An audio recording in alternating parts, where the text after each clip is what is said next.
Hello and welcome to Chats with Atheists. My name is Father Antonius and I serve in Sydney in Australia, and we're joined today by Peter Bowditch, who is a gentleman who has quite an interest in matters of faith and non-faith, coming from more of an atheist background. I wonder if you could tell us a little bit about yourself, Peter.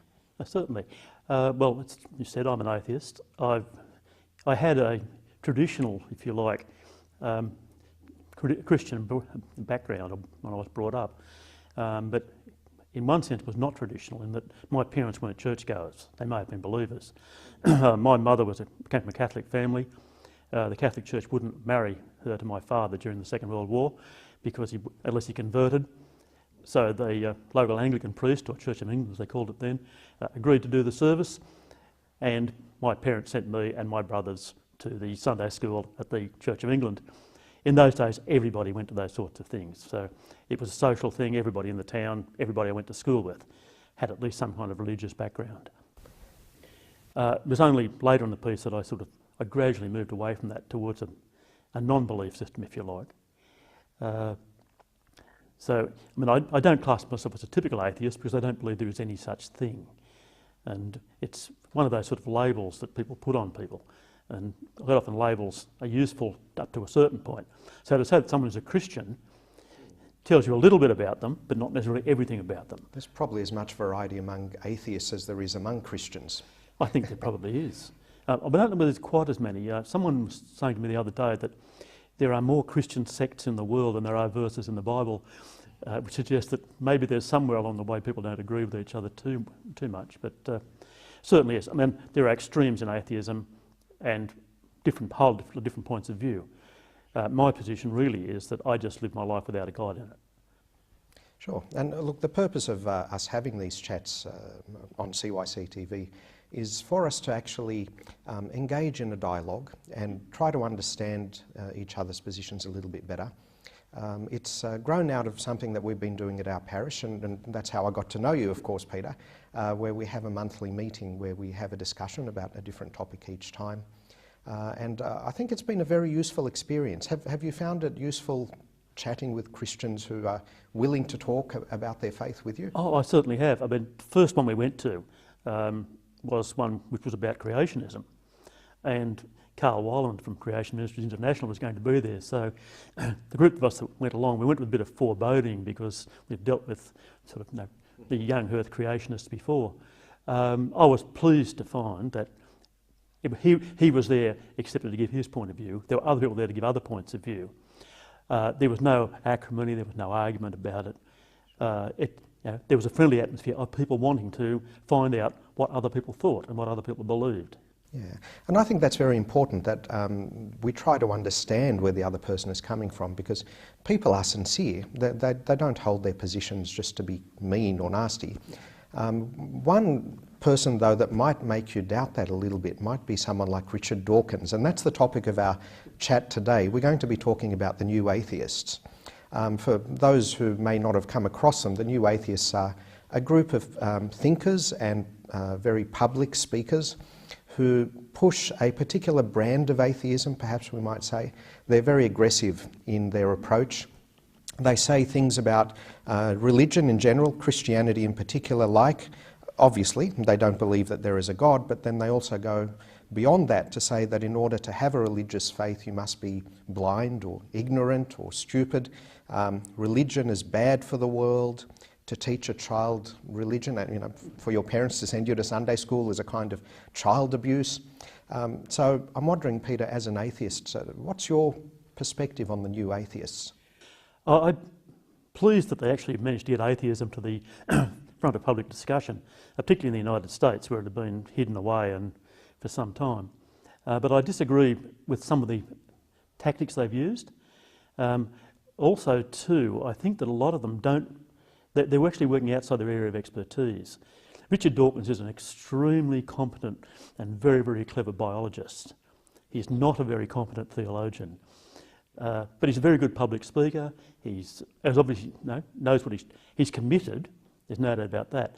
Of the four people who originally started the whole New Atheism movement, it was Richard Dawkins, Sam Harris, Daniel Dennett and Christopher Hitchens. Christopher Hitchens.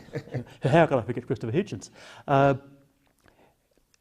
They all come at it from different points of view and different, I suppose, ways of approaching the problem. The one that I find least convincing is Sam Harris, and I worry a bit that he has in fact seemed to have descended in what seems to be a form of racism. That is, that he has become exclusively a Muslim basher. Now, yes, there are seriously things, things wrong with Islam, as there are with all sorts of systems. There are things wrong with democracy, but we don't try to tear it all down and say, let's throw it all away. I think that worries me when people go like that. Richard Dawkins has been doing a bit of that himself lately too. Of those four, though, I prefer Daniel Dennett, because Dennett is in fact a professional philosopher. That is, his life's work has been finding questions to ask and finding ways to answer them. He does have some very unpopular views even within the philosophy circle, I believe. He's a proponent of the idea that our self actually doesn't exist, for example, that the feeling that we have, the feeling I have that I am a person is actually an illusion, that all it is just a lot of chemicals and circuits in the brain, and as a kind of an evolutionary side effect, this idea of selfhood and personality came up, but really selfhood doesn't exist. How do you feel about that? One of the things I've actually disagreed with Dennett over the years, this is before he became prominent as the stupid atheist, is that he's an absolute reductionist in terms of biology. And when you read the stuff that he writes, and I've been reading his stuff for 20-something years, a lot of it makes sense at the first reading, and when you read it later you think that there's something not quite right there. Yes, there are things we can't explain. We can't explain how consciousness emerges from the biology of our brains. That doesn't mean that it's all just a coincidence, or it's all just something that happens if you put something complex enough together. So I think on that he's probably wrong, but at least he can argue it in reasonably in English. Well, I think he's one of those people who can be brilliantly wrong. Oh, yeah. He does it with style. Yeah. It was interesting that I went to the atheist convention in Melbourne, and the two best speakers I saw there, but two actually dealing with the issue of atheism rather than other things, were Dennett and Anthony Grayling, both of whom happen to be professional philosophers. Grayling's problem is that he's very, very clever, and everything he writes is written for an academic philosophy course people.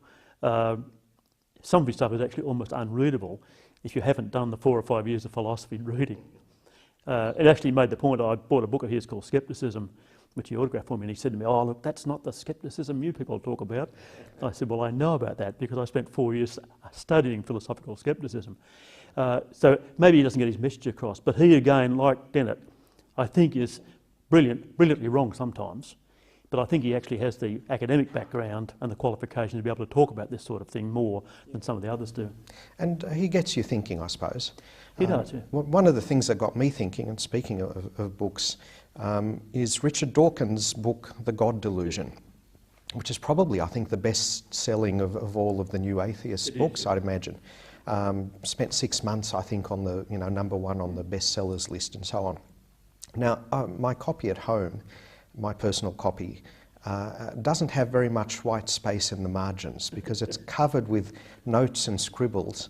There's hardly a page that I've read in that book, and you may like to disagree with this, of course, where there isn't either a logical fallacy, a bad argument, or a historical inaccuracy, or sometimes even just plain meanness, I think. Yes, I was very disappointed when I read the book. Again, I'd been reading Dawkins' stuff for a long time, his biology work. Yeah. I was rather disappointed in the book because I thought it felt like it was rushed. And I've got the feeling that he had a book already in production that he was writing. Sam Harris's The End of Faith came out and suddenly became this #1 bestseller in the United States. And someone at Putnam's, whoever it is that publishes Dawkins' works, rang him up and said, "Richard, deadline's just been moved 6 months closer." And so he wrote a book which really required a lot more thinking and editing. And because he's not a theologian, he left himself open to being attacked by people who was able to say, what you're saying there isn't what we believe. Now, the weakest form of argument is the straw man. That is to say, this is what you believe. Now, I'm going to tell you why it's all wrong. Interestingly, I was at a... when in fact it's not what I believe. That's right, yes. It's his caricature, his idea of what I believe. Yeah. It was interesting, I was at a skeptics conference, and I was talking to some people who referred them as young Australian skeptics at the time. And I made this comment about being a bit unhappy about the way Dawkins had done this. And I was attacked as if I'd committed some kind of blasphemy. And I actually forebore pointing out that I'd actually bought my copy of The Selfish Gene before these people had been born. So I'd been familiar with Dawkins for a long time. But I found the book unsatisfactory. I've come across the same sort of attitude occasionally in chats with atheists, over the past 10 or so years that I've had them. And I've discovered, and I don't know if you'd say I'm wrong in this, but blind faith isn't necessarily something that only happens in religious people. It can also happen in non-religious people. It certainly does. And so I was at the Atheist conference. I found it interesting from a sociological point of view to watch the people that were there. Now, to get 4,000 people all together in one room who supposedly agreed on everything, it turns out they didn't agree on a lot at all. There was actually obvious cases of hero worship. And this worries me. I mean, people following people like Dawkins around. But at one stage I was standing with my friend and Anthony Grayling and a group of 3 watching a huge crowd following Richard Dawkins about. And trying not to sort of say, well, why aren't they talking to you? You're smarter than him. Maybe he isn't. Yes, I think there are fundamentalist atheists, and these people worry me. I went to a talk at the bookshop last week for the launch of a book about people's religious views.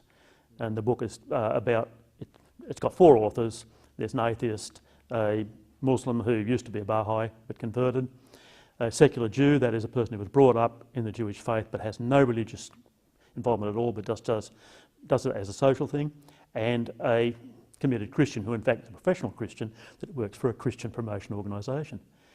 And I was interviewed by someone from a Christian radio station.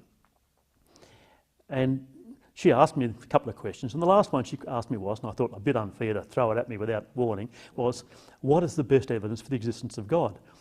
And of course the correct answer, given 30 seconds to think about it, was, if I could think of that, I might not be an atheist. Now, I commented about this on Facebook. I just made the comment saying I thought being kneecapped by this question. And I had people criticise me for even bothering to answer. Now, why didn't I just be rude to her? Why didn't I simply say, no, there isn't one? It's because that's not the way I behave. And I've seen other arguments too. For example, I remember someone complaining about it's an Ansell's theory about the necessity for existence of God. Now, this has been argued about by philosophers for so many hundreds of years. This person said, well, the answer is really simple. As there is no God. Well, that's not really the argument. And are you going to tell me that people like Goethe and that got it all wrong and didn't understand there was a question to answer? So, I worry about that. I think that they are just as bad and just as dangerous and just as fixed in their thinking as any young earth creationist or fundamentalist Muslim that wants to destroy the world or whatever. Well, the fanatical in the Christian fold also have done a lot of damage, I think, in that sense. Oh, certainly. But I've got a quote here that I got from an article that Richard Dawkins wrote in the Huffington Post in 2006. And I just thought this was a really good example of bad argument. So I'll just quickly read it. It's not very long. The first cause, so speaking of God as a first cause, the thing that causes everything, the first cause cannot have been an intelligence, let alone an intelligence that answers prayers and enjoys being worshipped. Intelligent, creative, complex, statistically improbable things come late into the universe as the product of evolution or some other process of gradual escalation from simple beginnings. They come late into the universe and therefore cannot be responsible for designing it. So I suppose in a nutshell what he's saying is, if we look at the history of the universe, you begin with simple things and grow gradually into more complex things. Therefore, you can't say that a complex thing, which is God, created the universe, because complex things come late. So I would have a problem with the logic of that argument. I would say that's actually misunderstanding the whole thing. That's assuming that God is part of the universe that he created, which I would have thought, a 10-year-old could understand doesn't make sense. How can you be something that you created? You can't create yourself. I agree. I think there is a logical problem there. There are lots of logical problems about the origins of the universe and so forth. But yes, I think to be able to say that God is a creation of himself, simply moves it back one stage further. Yes, the problem of first cause is a serious problem, and no, I'm not going to try and immediately reinterpret Sir Thomas Aquinas, but yes, I think to be able to sort of say that the idea of God grew out of an increasing complexity of the universe, or the evolution of the universe. And evolution, obviously, in that terms, is different to the evolution of living things. Living things. Yeah. The words are used, but in fact they are different. They have a different meaning. I think that the argument is really not that good. It sounds good, but it isn't. And that's often what happens, I think. But the interesting thing is, I agree with you, that he actually did rush the God delusion. But to me, the interesting thing is that having had many opportunities to go back and refine his arguments, he doesn't seem to, as far as I can tell, from the debates and the interviews that I've seen. He's still sticking to those arguments. Yeah. It's interesting that Christopher Hitchens went back and, in the second edition of God is Not Great, was actually changed with some of the things that he'd heard and people he'd spoken to. It's the idea, if you're an evolutionary biologist, you should assume that your ideas can evolve.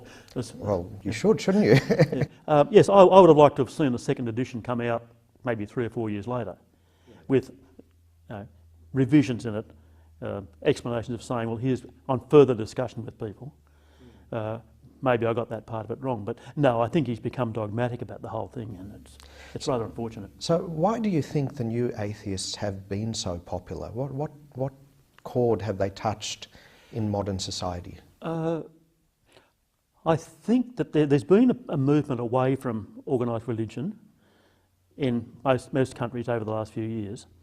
I think that they also had the happy coincidence, if you can use that expression, of the rise of Muslim fundamentalists, that it gave them a target.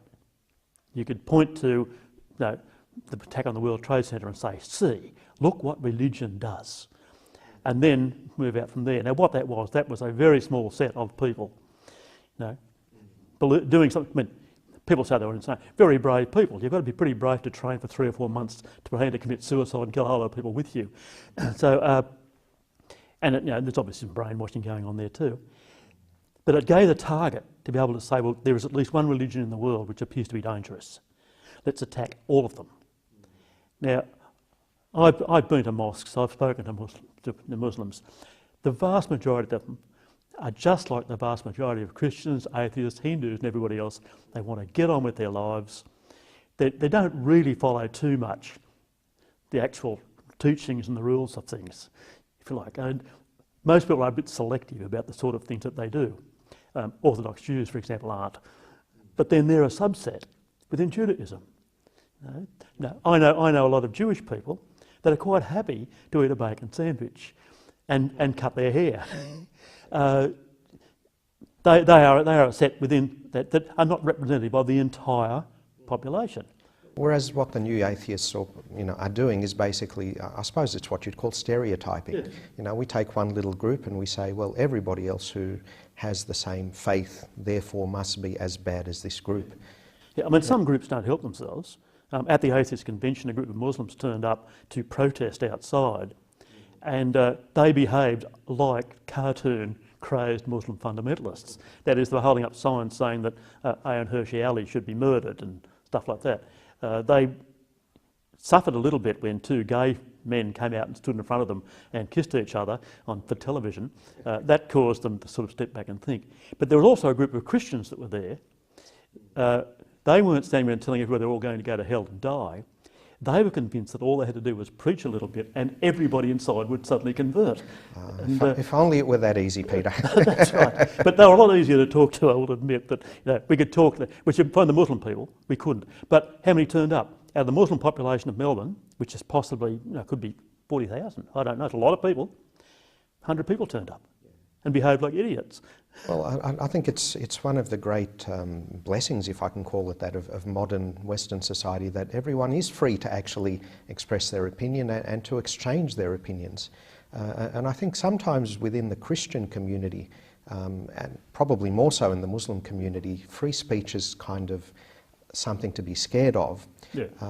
I have to say though, and what I found in our experience with talking to people like yourself, if anything, I think I found my faith actually has become stronger and I've understood it better by bouncing it off people like you and having it challenged by, good, sensible, decent people like yourself.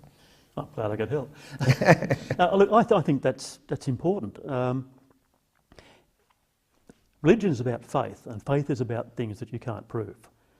So it's reasonable to say you should be able to challenge that. You should look at, if you believe something, what are the arguments for and against that? And something that's perfectly reasonable. Yes, there are always going to be people who won't talk about that. And saying that applies in all communities. Like I said, there are these fundamental atheists who will say, why do I talk to a Christian in the first place? Yeah. Because I talk to all sorts of people. And I'm polite to people because the fact that they believe something that I don't necessarily believe doesn't make them bad people. If they then use some of that to do bad things, that's a different issue altogether.